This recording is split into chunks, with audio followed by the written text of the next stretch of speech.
ஓம் முருகா போற்றி, கந்தா போற்றி, கடம்பா போற்றி, அறுபடை வீடு கொண்ட முருகா போற்றி. என் செல்ல பிள்ளையே, ஆடி வெள்ளியில் திருச்செந்தூரில் இருந்து அதிர்ஷ்டவேல் அனுப்பியுள்ளேன். தொட்டுவிடு, நீ விரும்பியது நிச்சயமாக கிடைக்கும் என் செல்லமே. உன் மனதில் நாள்தோறும் குவிகின்ற கேள்விகளின் எண்ணிக்கை அதிகரித்து கொண்டே போகிறதா? நீ வாழும் வாழ்க்கைக்கு ஒரு நல்ல அர்த்தம் வேண்டாமா? உன்னை யாரும் பெருமையாக நினைக்க வேண்டாமா என் செல்லமே? உன்னை நான் அழைக்கின்றேன், வா, விரைந்து வா. நான் அழைத்தால் மட்டுமே உன்னால் வர முடியும். எப்போது உனது காலடி இந்த முருகப்பெருமானின் சன்னதியில் படுகிறதோ அந்த கணமே உனது கர்ம பலங்கள் விலகி உனது கஷ்டங்கள் அனைத்தும் உன்னை விட்டு ஓடி ஒழியும்.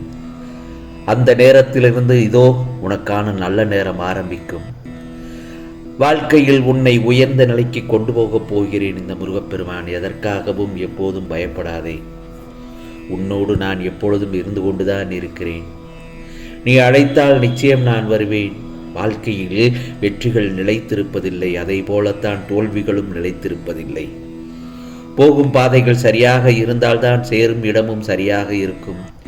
நீ நினைத்த காரியம் நடக்கவில்லை என்றால் வருத்தப்படாதே, கலங்காதே. இப்போது நடக்கவில்லை என்றால் இதைவிட சிறப்பாக நல்ல நாளில் நடைபெறும். உனது லட்சியத்தை அடைய வேண்டும் என்பதில் நீ உறுதியாக இருக்க வேண்டும். ஆகவே எப்போதும் நேர்மையாகவும் நல்ல எண்ணத்துடனும் இருக்கவும் கற்றுக்கொள். இந்த முருகப்பெருமான் நான் நேர்மையோடும் நல்ல எண்ணத்துடனும் தானே இருக்கிறேன். பிறகு ஏன் எனக்கு எதுவுமே நல்லது நடக்க மாட்டேங்கிறது என்பதுதானே உன்னுடைய கேள்வி. என் வாழ்க்கையில் துன்பங்கள் மட்டுமே வந்து கொண்டிருக்கிறது என்று புலம்பிக் கொண்டிருக்கிறாய். வாழ்க்கையில் ஏற்றம் இறக்கம் வருவது இயல்புதான். இப்போது நீ கஷ்டப்படுகிறாய், அதனால் மனம் உடைந்து உள்ளாய். இதோ நீ நிறைவான மகிழ்ச்சியான வாழ்க்கையை என் ஆசீர்வாதத்தால் நிச்சயம் அடைவாய். இனி உன் வாழ்க்கையில் ஏற்றம் மட்டுமே இருக்கும். உனக்கு எல்லா சூழ்நிலைகளிலும் நான் துணையாக இருப்பேன். நீ கடக்கும் பாதையில் இன்பத்தை அடைவதை விட பல இன்னல்களை அடைந்து பார். நீ இமயத்தை கூட சுலபமாக கடந்து விடலாம். 3 விஷயத்தை கூறுகிறேன் கேள். இழந்ததையோ அல்லது தவறிப்போனதையோ பற்றி கவலைப்படாமல். அது திரும்ப வராது. மற்றவர்களோடு உன்னை ஒப்பிட்டு பார்த்தால் அது பயனளிக்காது. உன்கிட்ட உள்ள உறவுகளை திருப்திப்படுத்தணும்னு நினைத்தால் நிச்சயம் அதுவும் நடக்கவே நடக்காது. ஆகவே நான் சொன்ன இந்த 3 விஷயங்கள் உன் நேரத்தை தான் வீணடிக்கும். வெற்றி என்பது தற்செயலாக கிடைக்காது. தன்னுடைய செயலால் கிடைப்பதே மாபெரும் வெற்றி. ஆகவே உன்னுடைய பார்வை நல்லதாக தெரிந்தால் இந்த உலகம் உனக்கு அழகாக தெரியும். உன்னுடைய வார்த்தைகளே நல்லதாக இருந்தால் உலகத்திற்கு நீ அழகாக தெரிவீர்கள். இதை மட்டும் நல்லா தெரிஞ்சுக்கோ என் செல்லமே. நமக்கு நாமே செய்து கொள்ளும் உதவிதான் உன்னை உயரத்தின் உச்சாணிக்கே கொண்டு செல்லும். எதையும் மனதில் போட்டு குழப்பிக்கொண்டே இருக்கக்கூடாது. அதேபோல் புலம்பாமல் நீ உன்னுடைய உள் மனதுடன் பேசிக்கொண்டே இரு. உன்னுடைய பிரச்சனை என்னவென்று சொல்லும். திருப்பியும் பேசிப்பார், அதற்கான தீர்வையும் சொல்லிவிடும். உன் மனதுக்கு அவ்வளவு பெரிய சக்தி உள்ளது. ஏனென்றால் உன் உள் மனதில் உன் முருகப்பெருமான் நான் தானே இருக்கிறேன். உன்னை தள்ளிவிட 1000 கைகள் வரும். ஆனால் உன்னை தாங்கி பிடித்து கொள்ள ஒரே ஒரு கைதான் வரும். அது உன் தன்னம்பிக்கை மட்டும்தான். உன்னுடைய திறமைகளை உன்னுக்குள்ளே புதைத்து வைத்துக் கொள்ளாதே. வெளியில் கொண்டு வா, துணிந்து வா. நீ யாரையும் சுலபமாக ஜெயித்து விடுவாய். யாரும் உன்னை திட்டுறாங்க, ஒதுக்குறாங்கள் என்று நினைக்க வேண்டாம். புகழ்ந்தாலும் இகழ்ந்தாலும் ஒரு புன்னகையோடு அந்த இடத்திலிருந்து கடந்து விடு. பின்பார், உனக்கு நடக்கும் மாற்றத்தை வாழ வேண்டுமே என்று நினைக்காதே. வாழ்ந்தே ஆக வேண்டும் என்று முடிவு எடு. துன்பமும் அந்த நேரத்தில் தூசியாகி போய்விடும். ஆகவே உனக்கானது இந்த முருகப்பெருமான் எல்லாம் நல்லதாகத்தான் செய்வதற்காக உன் வீடு தேடி வந்துள்ளேன். ஆம் செல்லமே, ஆடி வெள்ளியில் இந்த முருகப்பெருமான் திருச்செந்தூரில் இருந்து அதிர்ஷ்டவேல் அனுப்பியுள்ளேன். தொட்டு விடு, நீ விரும்பியது நிச்சயமாக கிடைக்கும் என் செல்லமே. அதேபோல்தான் உனக்காக எழுதப்பட்டதை திருத்தி எழுத உன் கர்ம வினைகளோடு உன் முருகப்பெருமான் போராடி கொண்டுதான் இருக்கிறேன். கூடிய விரைவில் உன் வாழ்க்கையின் சுவடுகளை திருத்தி எழுதுவேன். இதோ உனக்காக நான் எழுதும் தீர்ப்பு விரைவில் நல்லபடியாக திருத்தப்படும். அது நிச்சயமாக நிறைவேற்றவும் படும். அதுவரை சற்று பொறுமையாகத்தான் இருக்க வேண்டும். உன்னிடம் சில விஷயங்களை கூறவா?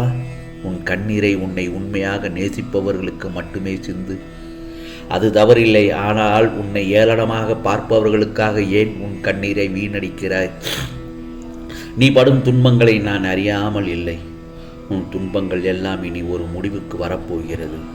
ஆம் செல்லமே, எல்லாம் இனி ஒரு நல்லதொரு முடிவுக்குத்தான் வரப்போகிறது. அதற்கான காலத்தை இதோ நான் உருவாக்கிவிட்டேன். இனி அதில் நீ பயணம் செய்ய போகிறாய். கவலை இல்லாமல் இரு. ஆபத்துக்கள் எதுவும் வந்தால் அதிலிருந்து நான் உன்னை காப்பாற்றி விடுவேன். இதோ உன் பக்கத்தில் உன்னுள்ளேயே இருக்கிறேன். அதை நீ முதலில் நம்பு. நீ தூங்கும்போது என் மடியில் அமர்ந்து தூங்குவதாக நினைத்துக்கொள். நீ என்னை பிரார்த்தனை செய்யும் எந்த நேரமும் நல்ல நேரம்தான் உனக்கு.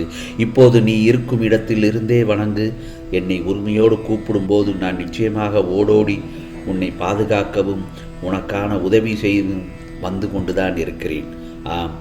நம்முடைய ஏணி சரியாக சுவர் மீது சாய்ந்திருக்கவில்லை என்றால் நாம் எடுத்து வைக்கின்ற ஒவ்வொரு அடியும் தவறான இடத்திற்கு வேகமாக கொண்டு சென்றுவிடும். நான் அளிக்கும் பதில்களை உன்னால் புரிந்து கொள்ள முடியாமல் மனம் போன போக்கில் சென்று அதை தட்டி கழித்து விட்டாய். அதனால் நீ எந்த பலனையும் அனுபவிக்க முடியவில்லை. உன்னால் நான் உனக்காக தீர்வையோ பதிலையோ தக்க தருணத்தில் எந்த ரூபத்திலாவது வந்து சொன்னால் அதை முதலில் ஏற்றுக்கொண்டு அதை உடனே நடைமுறைப்படுத்து. அந்த இடத்திலிருந்து தவற விட்டு விடாதே. ஆகவே எந்த வேலையை தொட்டாலும் இது முடியாது என்று முற்றுப்புள்ளி வைத்து விடாதே. உன்னால் முடியாது என்று சொல்வது யாரோ ஒருவர் எங்கோ செய்து கொண்டிருக்கிறார்கள் என்பதை நீ நினைவில் நிறுத்திக்கொள். உழைப்பு என்பது கசப்பானதாக இருந்தாலும் அது இனிப்பான சுவையான கனிகளை தரும் என்பதை நிதர்சனமான உண்மை. ஆகவே முடியும் என்று தெரிந்தால் உடனே முயற்சி செய். முடியாது என்று நினைத்தால் அதற்கு உண்டானதை யோசனை செய்து எப்படி செய்யலாம் என்று சிந்தித்து செயல்பட்டு நிச்சயம் வெற்றி அடைவாய். அதை நிச்சயம் செய்தால் நிச்சயம் வெற்றி அடைவாய். இனி வரும் விடியல் நல்லதாகத்தான் இருக்கும் என்ற நம்பிக்கையுடன் நீ உன்னோட காரியங்களை செய்யத் தொடங்கு. அப்பொழுதுதான் உனக்கான மனதில் நம்பிக்கை பிறக்கும், தைரியம் கூடும், துணிச்சல் வரும். என்னால் சாதிக்க முடியும் என்று தினமும் காலை எழுந்ததும் சொல்லிவிட்டு எழுந்திரு. நிச்சயம் அன்றைய பொழுது முழுவதும் நல்லதே தான் நடக்கும். ஆகவே இந்த முருகப்பெருமானின் ஆசீர்வாதங்களை பெற்றுக்கொண்டு நீ நினைத்ததையெல்லாம் சாதிக்கப் போகிறாய். ஆகவே கவலை இல்லாமல் இரு. நீ தோல்விகளை மட்டுமே சந்தித்து கொண்டிருப்பதால் தோற்றுப்போய் விட்டாய் என்று அர்த்தமில்லை. மாறாக நீ தோல்வியை தாண்டி ஜெயிப்பதற்காக போய்க் கொண்டிருக்கிறாய் என்று நம்பிக்கையோடு சென்று கொண்டிரு. நிச்சயம். ஆம் செல்லமே, நிச்சயமாக அந்த ஆடி வெள்ளியில் திருச்செந்தூரிலிருந்து உனக்காக பல நல்ல செய்திகளை அனுப்பி உள்ளேன். அதிர்ஷ்ட வேலையோடு சேர்த்து அதை தொட்டுவிடு.